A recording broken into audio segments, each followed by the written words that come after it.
জয় গুরু সবাইকে। দিদির বাড়িতে অধিবাসন হচ্ছে আমাদের অনুকূল ঠাকুরের। তো প্রতি বছরই ওদের বাড়িতে হয়ে থাকে। দেখো জিজু সাজাচ্ছে ঠাকুরকে, এদিকে দিদি ভাইও সব পরিষ্কার করে নিচ্ছে।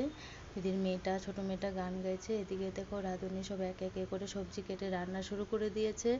দেখো মেনুতে চলো দেখে নিই আমরা মেনুতে কি কি আছে। এই যে ভাত নামানো হয়ে গেছে, এই যে তরকারিগুলো দেখানো হচ্ছে, সবজি কি কি বানানো হয়েছে ভালো করে দেখা যাচ্ছে না, তো অন্ধকারের জন্য কিছুটা ভালো করে দেখা যাচ্ছে না মেনু। চলো এইবার আমাদের জিজু রেডি, সাথে দিদিভাইয়ের মেয়ে, দিদিভাইও রেডি।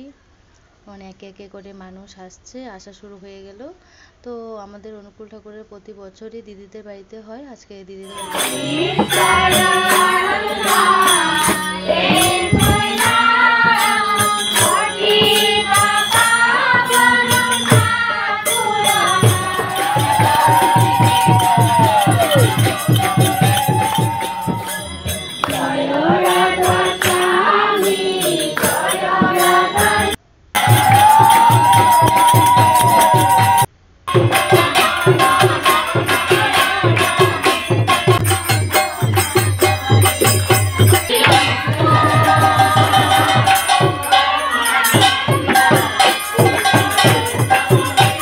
অনেক গান হয়েছিল, সেগুলো সবগুলো শেয়ার করা হয়নি, অনেক বড় বড় ছিল তাই ছোট ছোট করে দেওয়া হয়েছে।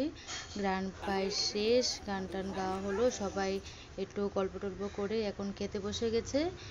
আর একে একে করে সবাইকে খাওয়া দেওয়া হচ্ছে, প্রায় অনেক রাত হয়ে গেছিলো। তো ভালো লাগলে ভিডিওটা লাইক করে দিও। চলো বাই, দেখা হচ্ছে নতুন একটা ভিডিও নিয়ে।